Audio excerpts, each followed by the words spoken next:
Bonjour à tous. Alors aujourd'hui, nous avons la joie, la chance d'être avec Julien Lever, qui est partenaire dirigeant chez le cabinet Juliette Starwen et qui va nous parler des dirigeants pendant la pandémie, mais surtout après. Bonjour Julien.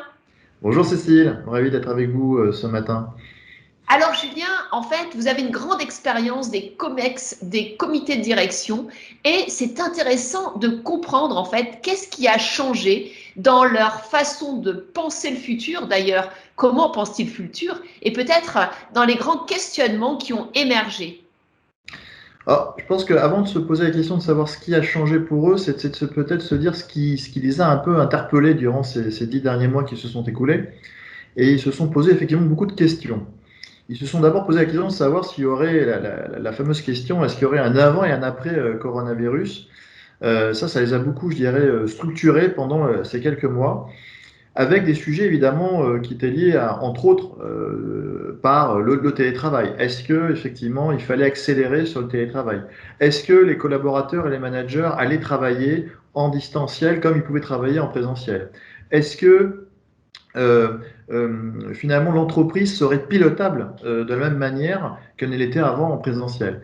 Donc autant de questions qui les ont quand même un peu hantés, si on se doit dire les choses. Et puis, durant les mois où j'ai eu la chance de pouvoir les interviewer, ils m'ont fait part de difficultés qu'ils avaient. Et première, les difficultés qu'ils ont eues, c'était de dire, mais finalement, avant, je pouvais piloter au chaud. Et quand je dis au chaud, c'est-à-dire, j'allais à la cafette, j'allais prendre un café avec des collaborateurs, je sentais, je prenais le pouls de ma société. Et aujourd'hui, dans le mode hybridation, en tout cas, ou en tout cas, il y a distanciel, comment je fais? Comment je peux comprendre où en sont mes collaborateurs? Alors oui, certes, je peux faire des baromètres, mais je sens bien qu'un baromètre, je peux pas en faire un tous les 2 jours. De même, je peux créer des pots virtuels, hein. Toutes les organisations se sont amusées à créer des cafés virtuels, comme nous, on s'amusait à faire des apéritifs virtuels. Mais pareil, je ne vais pas appeler chacun d'entre eux à chaque fois. Donc, finalement, ça a posé des questions sur le fond, c'est de se dire comment je manage finalement, déjà dans l'hybridation, le chaud et le froid. Ça veut dire quoi? Comment percevoir ces signaux faibles? Ça a été un premier sujet. Deuxième sujet, c'était de se dire, finalement, les discussions que j'ai avec l'actionnaire, qui me dit qu'effectivement, il a pris conscience qu'on ne pouvait pas faire comme avant, que, encore une fois, il y avait des fondamentaux qu'il fallait revoir, revisiter, mais finalement, est-ce que ça allait perdurer une fois que cette crise serait passée? Et là, il y a eu plusieurs cas. Certains m'ont dit que l'actionnaire avait continué dans la même lignée en se disant, bah oui, effectivement, il y a des actions, il y a des choses qu'on doit revoir structurellement, en profondeur, dans notre organisation, dans notre gouvernance.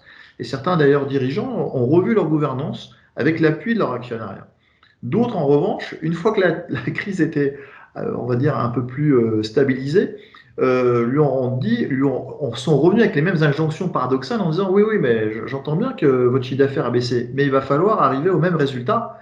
Donc, soit vous structurez durement, ou soit vous augmentez vos ventes. Mais à un moment donné, moi, je veux le résultat. Alors que pendant 3-4 mois, il s'était dit d'un commun accord que ce résultat ne serait pas atteignable. Donc, on voit bien que ce qui reste de la crise ou ce qui va rester de la crise fait que finalement, hormis bien sûr les secteurs qui ont été extrêmement touchés et gravement touchés, ceux qui ont été moyennement touchés ou peu touchés, est-ce que ça a fondamentalement changé leur manière d'être ou de faire? C'est la vraie question qui reste aujourd'hui. Donc aujourd'hui, ils sont un peu entre deux eaux. C'est-à-dire que certains se disent, de cette crise, il a fallu en tirer une opportunité et donc je vais en profiter pour accélérer. Et c'est ça qui se passe dans les organisations que nous accompagnons. Beaucoup de dirigeants ont décidé d'accélérer leur transformation. Et donc on a beaucoup de projets de transformation avec ces dirigeants-là. Et sur quel sujet on a des projets de transformation? Eh bien sur la culture managériale et sur la culture d'hybridation. C'est-à-dire qu'aujourd'hui, on comprend bien que la culture managériale est clé dans la transformation et que la crise a mis en exergue des postures qui étaient soit à encourager et à accélérer, soit des postures à battre en retraite et donc à, je dirais, à faire sortir du champ.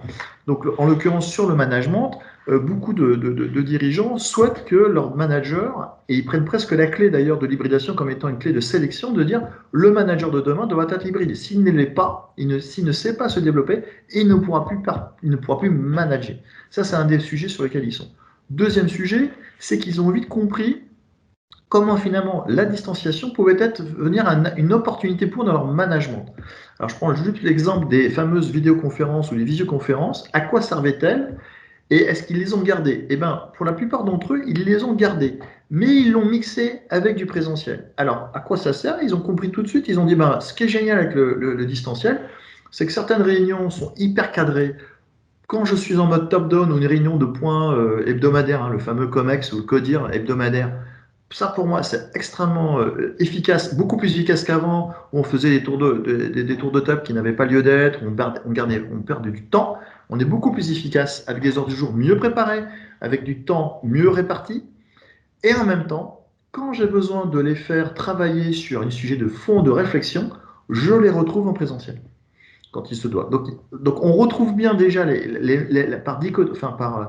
par effet miroir exactement ce qui est en train de se passer sur le sens qu'on veut donner au rôle des bureaux. Pourquoi faut-il revenir au bureau demain? Est-ce que c'est pour brainstormer? Est-ce que c'est pour réfléchir?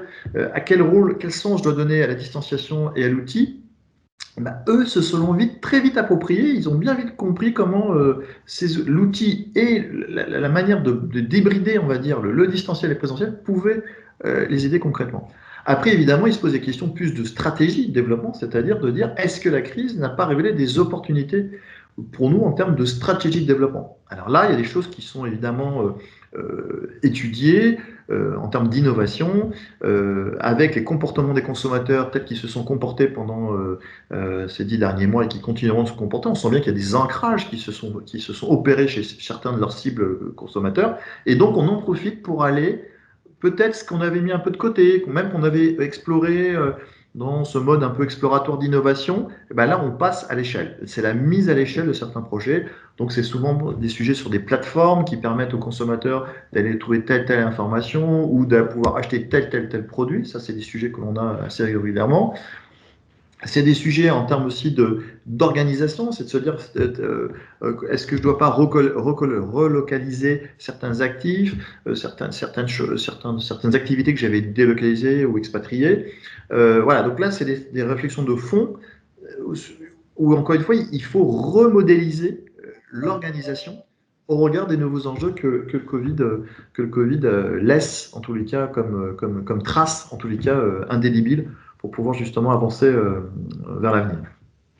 Waouh, super panorama, un magnifique partage d'expérience. Merci Julien. Donc, c'est vrai que là, vous nous avez montré que, une des premières difficultés, c'est comment est-ce qu'on repère les signaux faibles, comment on prend le pouls de ces équipes quand on est à distance. Et là, tout le monde essaye de trouver des solutions, mais il n'y a pas encore la potion magique. Ensuite, un vrai sujet de gouvernance. Comment nous dealer, négocier avec son actionnaire pour pouvoir réaliser les chiffres ou essayer de s'adapter à la situation et de les voir à la baisse. Mais surtout, le manager est devenu vraiment aujourd'hui un élément central avec cette capacité d'hybridation. Les nouveaux managers devront être hybrides ou ne seront plus. C'est-à-dire que si vous n'êtes pas en capacité de savoir ce qu'il faut faire à distance et savoir ce qu'il faut faire en présentiel, il vous manque une compétence à vite acquérir. Donc, ce que vous proposez, quelque part, c'est de repenser la chaîne de la valeur de la culture managériale. Quelle est la valeur ajoutée d'un manager aujourd'hui dans des écosystèmes ouverts avec ces nouveaux modèles stratégiques, puisque vous l'avez dit, accélération à la fois vers optimisation peut-être des plateformes et des compréhensions des nouveaux besoins clients et accélération des transformations organisationnelles. Donc, cette nouvelle chaîne de la valeur du manager, c'est un beau chantier pour le monde d'après. Merci beaucoup, Julien. Merci à toi.